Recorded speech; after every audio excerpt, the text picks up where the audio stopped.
what, 170 million people, and they have a very important strategic relationship with China, a strategic relationship with India, a strategic relationship with Russia. China is Bangladesh's main partner, investing billions in the Belt and Road Initiative. And Bangladesh has been building strong ties with India and with Russia, and was wanting to join BRICS, as I mentioned. This is obviously a threat to Western imperialism, to the Western-oriented OCGFC. So what's the result? Sheikh Hasina resigns, the army takes over, they establish an interim government. The interim government is going to be comprised of hand-picked individuals, probably with ties to Western powers. They'll crack down on dissent, they'll crack down on protest, using the pretext of maintaining order to silence any opposition. The student protesters may have gotten them into power, but once they're in power, they're not going to have very much tolerance for the student protesters. I mean, we can look at, you can go back as far as you want. You can go back to 1953, when the CIA overthrew the government of Mossadegh in Iran. That led to an interim government that cracked down on dissent, they cracked down on political opposition, the National Front, and so on. Same in Chile in 1973, when the CIA backed a coup, which led to an interim government that led to crackdowns on trade unions, on student organizations, and left-wing parties, and so forth. This is just, as I say, this is the pattern. When you become familiar with the pattern, you can recognize it. And once the pattern starts being implemented, you know what the next steps are going to be. You know where that's going to end up, just like watching someone fall down the stairs. So what I would expect is they'll implement economic shock therapy on Bangladesh, privatizing state-owned enterprises, opening up the economy to Western corporations, just like in Poland in the 1990s, when the IMF and the World Bank imposed shock therapy, leading to mass privatization, deregulation, trade liberalization, and so forth, which benefited Western corporations and local elites. And just like even in Russia, a lot of people don't remember this, because you think of Russia in 2024, you don't remember what it was like in 1992. The IMF imposed shock therapy on Russia, leading to mass privatization, deregulation, trade liberalization, and so forth, which benefited Western corporations and local oligarchs. And then I suppose at a certain point, you will have elections in Bangladesh. Those elections will be rigged to ensure that Western-backed candidates win, and this rigged election process will be monitored and validated by Western organizations who will assure you that you have a vibrant democracy. And this, again, is something that happens repeatedly. This is why you kind of already know what's going to happen, because we've seen the story play out many, many times. The new government, whether it's under, what's his name, Muhammad Yunus, or some other Western puppet, the government will pursue aggressive privatization, deregulation, trade liberalization, benefiting Western corporations and local elites at the expense of the majority of the population.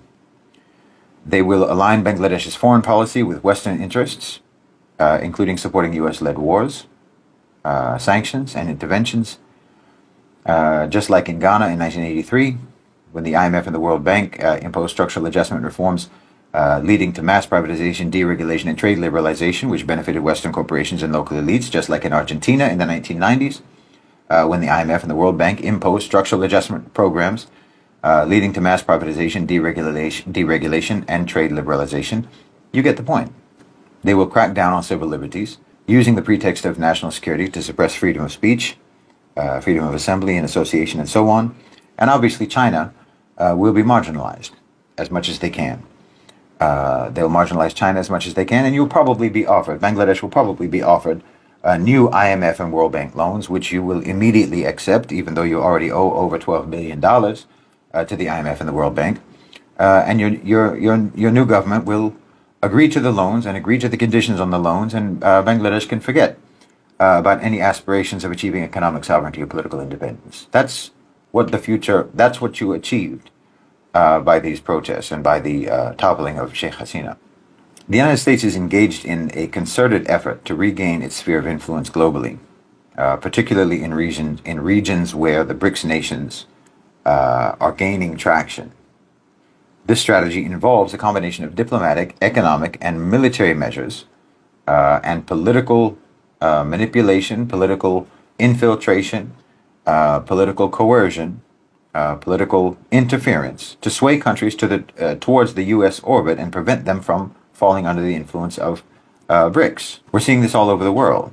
In Venezuela, the U.S. has been actively seeking to oust Maduro's government, imposing economic sanctions and providing support to the opposition. First it was Juan Guaido, now it's Gonzalez. We saw it, of course, in Pakistan. Everyone is aware of what happened in Pakistan. The U.S. had been pressuring Pakistan to distance itself from China and to distance itself from Russia. Imran Khan didn't do that. They also wanted Pakistan to succumb to IMF control and impose neoliberal reforms, and Imran Khan refused to do that, and he was removed, as we know. Then you can look in Georgia, you can look in Moldova, same in Kazakhstan. In South Africa, I've talked about it many times. The United States backed the Democratic Alliance to infiltrate the ANC government with radical neoliberals. In Bolivia, the U.S. supported the ousting of Evo Morales. In Ecuador, the U.S. supported the protests against Moreno's government. Nicaragua is another example. The U.S. supported protests against Daniel Ortega's government, and so on and so on. The situation in Nicaragua was also originally because of pension reforms. So it was a legitimate grievance based on a policy, which then morphed into calls for the toppling of the government. It just goes on, not to mention the Arab Spring. This is all quite transparent to me, and the reasons for it are obvious. The U.S. wants to collect as many pieces on the board as they can before they completely lose any relevance on the global stage, and before they lose any ability to influence the transition of the global economy to the global south. Bottom line is, America is not going to go down without a fight. So they're trying to collect as many pieces on the board as they can before they lose the game completely. So I'm terribly sorry to have to tell Bangladeshis who may be celebrating right now that